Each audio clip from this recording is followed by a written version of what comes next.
What's up guys, Max here. Welcome back to more Black Ops 2 with Maximilian.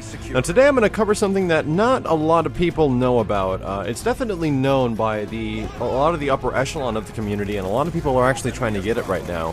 And I conveniently stumbled across it and I was aware of it. So before we get into that, my apologies, I haven't put up a Black Ops 2 vid in the past couple of days. So, let's get into today's topic. Today's topic is going to be talking about one of the biggest things in this game that a lot of people are trying to go for, and it is the nuke that I'm calling it. Technically, this game has a quote-unquote nuke, but it's not like a physical nuclear explosion that blows up the entire map, kills the entire enemy team, as you remember from Modern Warfare 3 and Modern Warfare 2. However, they definitely acted towards those people. Like guys like myself, I really liked the nuke. The reason people liked the nuke is because it was a challenge of something extremely difficult to do, and you were able to show the fact that you did it. Like, yo, guys, I just killed 25 of you in a row. Here is a gigantic celebratory explosion to highlight my wonderful moment in this game, and then they all back out before it happens.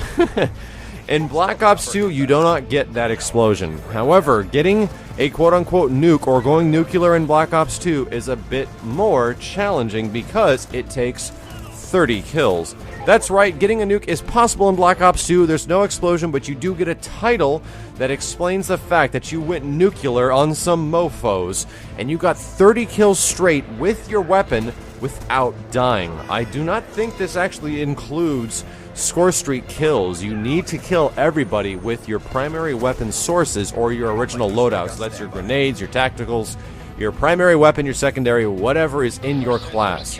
To do this, I surprisingly did this on the first game. I actually used the Scar H. I don't know how it exactly happened. It was just one of those mystical games. The beginning of the game was not all that fantastic as well. I think I died like 3 times in a row while capping things and getting random gunfights, and then all of a sudden, like I said in some previous videos, things just started going extremely well for the duration of the game. So I was using what I wanted to test out to be the ultimate hacker class.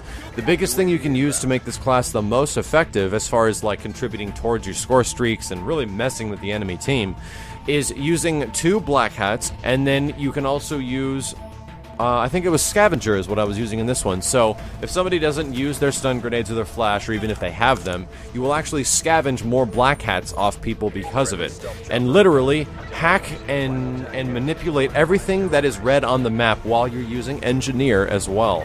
So because of this, this allows me to go into a VSAT loop. I made a video about this one earlier. The VSAT loop is actually accomplished not with UAV, counter UAV into orbital VSAT. I find another one to be even more effective and more deadly / damaging, and it's going into the lightning strike kill streak, into a stealth chopper, into the orbital VSAT. The reason this works out so well is that by the time you get the lightning strike, if you get a couple of kills, a few kills with it, you kind of understand where your enemy team is at because you see the overview of the map, and then you're able to go into the stealth chopper fairly soon after that, and then quickly after that you get the orbital VSAT, and then you can loop that over and over and over again. What's lovely about this is that the stealth chopper is getting you kills. They're worried about the orbital VSAT. While they're looking for your orbital VSAT, you hunt the guys down that are trying to get it, and voila, cap a few points, and you're looping this thing like crazy, and that is exactly what happened during this game. In this game, I wasn't even using a silenced weapon, which is what I would actually recommend if you're trying to get something like the nuke, and you're trying to get 30 kills straight. But in this situation here, I was using a hacker setup, running around the map, trying my least possible to put myself into situations that would not put me at an advantage, and being really careful. I don't know about you guys, and I think I've heard a couple of YouTubers talk about this. In this game, for you guys that run orbital VSAT, there's a very peculiar thing, and I think it's related to the connection between the players. We can kind of chalk this one up to the lag. When you have an orbital VSAT and you know some guy is coming around a corner and you're absolutely aware, it doesn't really matter if that guy would be aware of your presence or not. You're going to pre-fire as he turns the corner and you're going to kill him. That's how it worked in the original Black Ops, and you hardly ever lost those firefights regardless of how amazing your connection was. Even in this one, when you have orbital VSAT, you got to be really careful because I lose firefights and I don't convert my orbital VSATs to, you know, swarm loops or whatever. very frequently, almost shocking. Like, it's really weird how even having an orbital VSAT and you aware of your enemy presence, the enemy will come around the corner, and even though you know they're there, you start shooting when they show up. It turns out, well, they actually showed up about a quarter of a second before that actually happened, giving them the drop on you. Even with pre-firing, you don't even really know how much time they had to look at you before you started pre-firing, and I'll find myself dying to people that I know exactly where they are, I'm shooting where they're at, and this never happened in the original Black Ops. You might randomly get killed by some crazy respawn, but when it came to people like turning corners and you knew their location because of a Blackbird, you shot them down. Like, they died really fast.